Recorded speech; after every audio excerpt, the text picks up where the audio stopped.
الحمدللہ رب العالمین والصلاة والسلام علی سید الانبیاء والمرسلین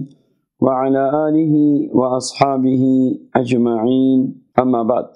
جادو ایک فتنہ ہے، جادو ایک مصیبت ہے،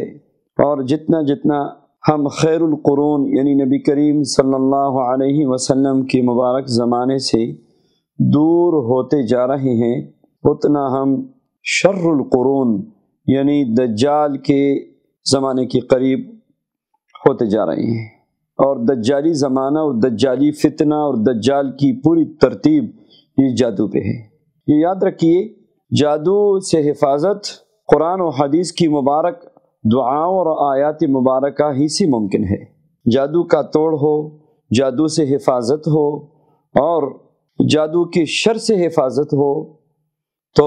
صحیح طریقہ یہ ہے کہ جو ہمارے اکابرین اور مشائخ نے قرآن و حدیث سے علاج تجویز کیا ہے تجربے کی بنیاد پہ، آپ اسی کو اختیار کیجئے۔ تو آج کے اس درس میں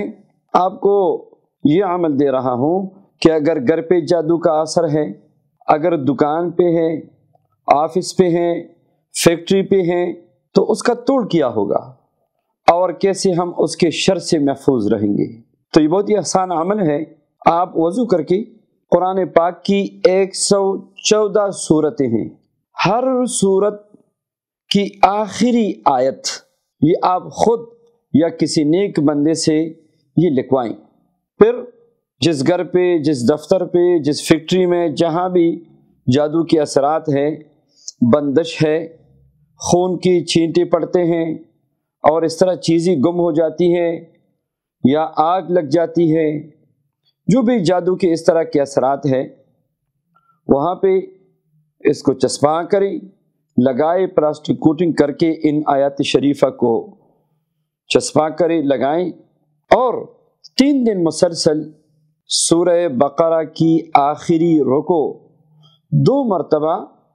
بلند آواز سے پڑھ لیجئے اور اس کے بعد اذان دیجئے۔ کسی بھی وقت یہ عمل کر سکتے ہیں، اذان کا اور سورہ بقرہ کی تلاوت کا